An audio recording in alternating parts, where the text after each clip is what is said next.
আসসালামু আলাইকুম, hello everyone. এফর আকাশ পডকাস্টে সবাইকে স্বাগত জানাচ্ছি। আমাদের আজকের প্রোগ্রামে উপস্থিত আছেন ইউনিবায়োলাইফ মেডিকেল সিস্টেম লিমিটেডের বিজনেস ডেভেলপমেন্ট ম্যানেজার মিস্টার ফাহাদুজ্জামান।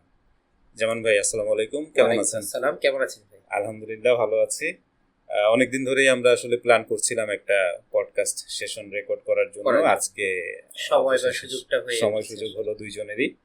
তো প্রোগ্রামের শুরুতে আমি যেটা করি যে আমার গেস্টদের কাছ থেকে একটু তার নিজের ব্যক্তিগত জীবন, পড়াশোনা, ক্যারিয়ার এবং অন্য কোনো প্ল্যান থাকলে সেটা সম্পর্কে জানতে চাই। আপনি আপনার মতো করে যে কোনো কিছু বলতে পারেন।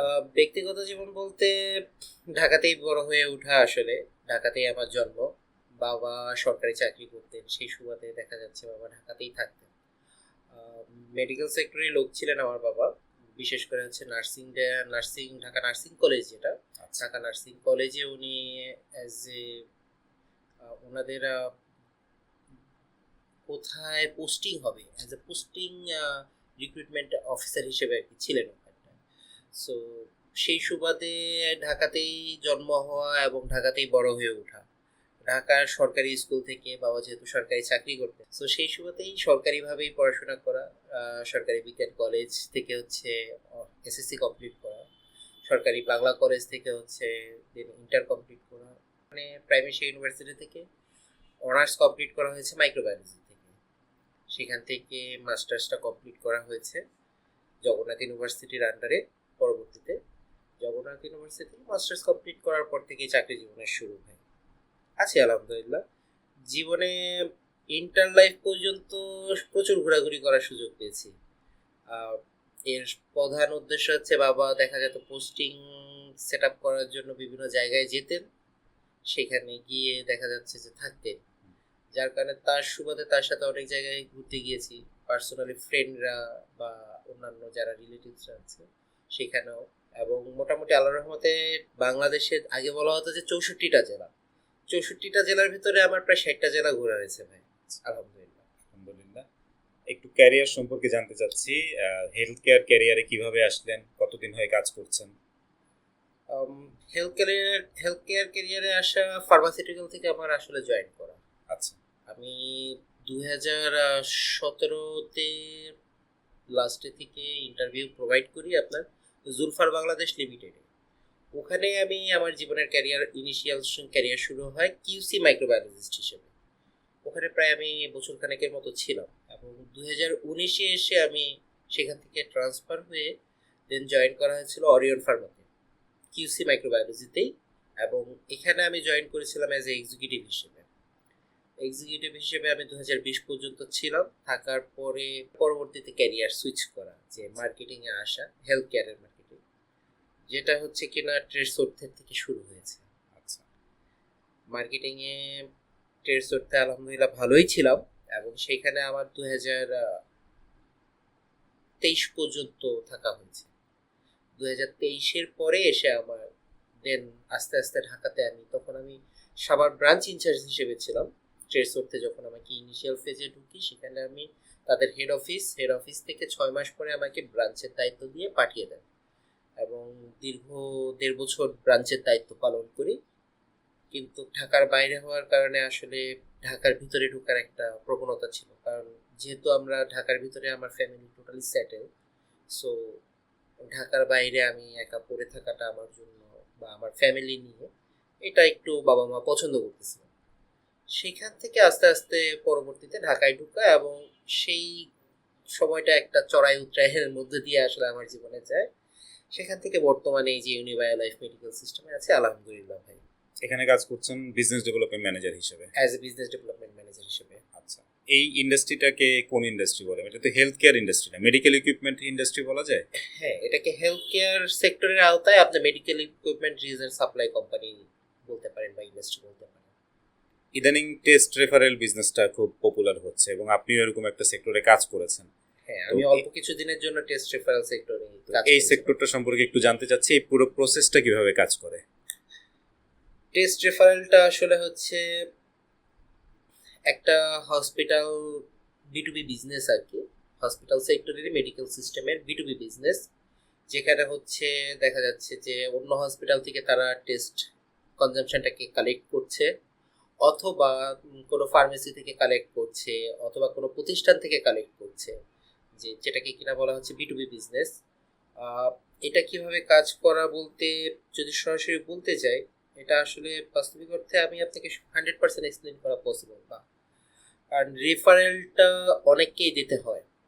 কারণ একটা টেস্ট করতে গেলে যদি 10 টাকা খরচ পড়ে, কোম্পানির আরো খরচ পড়ে রেফারেল সিস্টেম, যে অমুক পার্সনকে দিতে হবে,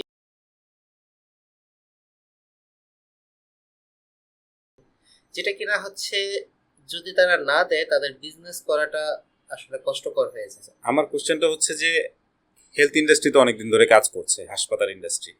হাসপাতালে তো আমরাও আগেও দেখেছি যে টেস্ট হচ্ছিল। এখন হঠাৎ করে কেন এমন হচ্ছে যে একটা থার্ড পার্টি কোম্পানিকে আমার স্যাম্পলগুলো প্রোভাইড করতে হবে? আচ্ছা, এটা হচ্ছে প্রপার ইকুইপমেন্ট, অথবা দেখা অনেক হসপিটালের প্রপার ইকুইপমেন্ট থাকে না, তখন তারা এই জিনিসটা থার্ড পার্টিকে প্রোভাইড করে। যে থার্ড পার্টি তারা তাদের প্রপার ইকুইপমেন্ট আছে, তারা আমাকে টেস্ট করে দিচ্ছে। এটা একটা প্রধান কারণ হয়, বিশেষ করে হচ্ছে মিড লেভেল হসপিটাল অথবা ছোট হসপিটালগুলো যারা আছে তারা এই জিনিসটা করে। আর সেকেন্ড অফ অল আরও একটা কারণে হয়, দেখা যাচ্ছে আমার প্রপার ইকুইপমেন্ট আছে, তারপরও আমার যে কনজাম্পশন আছে সেই কনজাম্পশন অনুসারে আমার ইকুইপমেন্টের কনজাম্পশন লেভেল লো। দেখা যাচ্ছে আমি আমার ইয়াতে ইকুইপমেন্টটাতে একটা সিবিসি মেশিন, ধরেন আমার এই কোম্পানির আছে, এই কোম্পানি আমি সিবিসি মেশিনটায় ঘন্টায় আমি 60টা টেস্ট করতে পারি, কিন্তু আমার ঘন্টায় 100টা টেস্ট আসতেছে। তখন কি করা হয়, দেখা যাচ্ছে যে এটা আমি থার্ড পার্টিকে দিয়ে বাদ বাকি 40 কাভারেজ আমি নিচ্ছি। এটা ছাড়াও আবার অনেক সময় এরকম হয়, দেখা যাচ্ছে আমার মেশিন আছে ঠিকই, কিন্তু আমার মেশিনটা কোনো কারণে এই মুহূর্তে আমাকে সাপোর্ট দিতে পারতেছে না, মেশিনটার বিভিন্ন ইস্যু হচ্ছে, সফটওয়্যার, অথবা সে আমাকে প্রপারলি রেজাল্ট শো করতেছে না। সো এখন আমি একদিনের জন্য তো আর একটা নতুন মেশিন আমি কিনবো না, তখন আমি এই টেস্টগুলো বা কনজাম্পশনগুলো আমি থার্ড পার্টিকে দিয়ে করিয়ে নিই। এটাই হচ্ছে মূলত থার্ড পার্টি বিজনেস তৈরি হওয়ার মূল কারণ। এই বিজনেসটা তো ইদানিং শুরু হয়েছে। হ্যাঁ, এই বিজনেসটা বিশেষ করে গত 10 বছরে আসলে শুরু হয়েছে। কিন্তু তারপরও এখনো হেলথ কেয়ারের অনেকেই এই বিষয়টা নিয়ে অবগত না, এটা কেন? এটা মূলত কারণ হচ্ছে গত 10-12 বছর যাবত এটা খুব ভালোভাবে আসলে আসতেছে। অবগত না এমন না, হেলথ কেয়ারের ভিতরগত যারা আছে তারা জানে। অবগত, কিন্তু সাধারণ মানুষ যারা তারা একটু অবগত না। টেস্ট রেফারেল নিয়ে যারা বিজনেস করে ওনারা অনেকে নিজেরাই একটা হেলথ কেয়ার ফ্যাসিলিটি তৈরি করছে। এখন সাধারণ মানুষ সে কি এরকম একটা টেস্ট রেফারেল ফ্যাসিলিটিতে যেয়ে তার ডক্টরটা দেখাবে, নাকি আপনার হাসপাতাল বা ডায়াগনস্টিক সেন্টারে যাবে? এখানে যে কোশ্চেনটা করেছেন, আসলে সে চাইলেও আসলে টেস্ট রেফারেল ফ্যাসিলিটিতে গিয়ে ডাক্তারটাকে সবসময় দেখাতে পারবে না, কারণ তাদের আসলে ওরকম স্পেসিফিক যারা টেস্ট রেফারেল বা থার্ড পার্টি হিসেবে কাজ করে বা B2B বিজনেস করে, তাদের আসলে ওরকম ডক্টর সাপোর্ট দেওয়ার মতো আসলে পজিশন নেই। তারা শুধুমাত্র হচ্ছে ইকুইপমেন্ট, রিয়েজেন্ট এগুলোই কেনাকাটা করে, যেটা কিনা হচ্ছে টেস্ট করানোর জন্য প্রয়োজন, এবং সেটা দিয়ে হচ্ছে মূলত তারা অন্য বড় বড় হসপিটালগুলো যাদের কনজাম্পশন বেশি আছে, অথবা ছোট হসপিটাল যাদের কনজাম্পশনটা পর্যাপ্ত না বা যাদের মেশিনারি ঠিক মতো নেই, তাদের কাছ থেকে তারা তাদের টেস্ট কনজাম্পশনগুলোকে কালেক্ট করতেছে। সো তাদের ওখানে আসলে মেডিকেল ফ্যাসিলিটি বলতে কিন্তু আসলে কোনোটাই নেই। সো আপনি যদি চান তাহলে ডাক্তার দেখানোর হিসাব এক সাধারণ মানুষের, তাদেরকে ওই ডায়াগনস্টিক সেন্টারেই অথবা আপনার হসপিটালেই যেতে হবে। আপনার অভিজ্ঞতা থেকে কি মনে হয় যে টেস্ট রেফারেল বিজনেস এবং হেলথ কেয়ার বিজনেসের ভবিষ্যৎটা কোথায়? আমি মনে করি ভালো, আলহামদুলিল্লাহ। বাট টেস্টে যদি B2B বিজনেস আপনার যদি মূল বিজনেসের থেকে বেশি ডেভেলপ করে ফেলে, তখন এই জিনিসটাতে আসলে একটা সময়তে এসে ধস নামবে, এবং হয়তো বর্তমানে যে সিচুয়েশন বা ট্রেন্ডটা চলতেছে, মানুষজন B2B বিজনেসের দিকেই বেশি ঝুঁকতে চাচ্ছে বা এগিয়ে যেতে চাচ্ছে, মূল বিজনেসকে ডেভেলপ করাচ্ছে হেলথ সেক্টরে।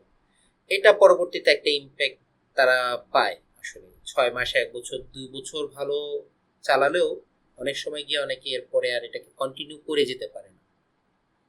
আমরা যারা এই হেলথ সেক্টরে প্রায় 10 বছর ধরে কাজ করছি, এরকম কালেকটিভলি আমরা যদি 20 জন একসাথে হই তাহলে প্রায় 200 বছর সমান অভিজ্ঞতা হয়। তো এই অবশ্যই। 200 বছর সমান অভিজ্ঞতা নিয়ে 20 জন মানুষ আমরা যারা এই সেক্টরে আছি তারা যদি একসাথে হয়ে কোনো একটা উদ্যোগ নেই, তাহলে সেটা নিয়ে কোনো ভালো কিছু করা যায় কিনা?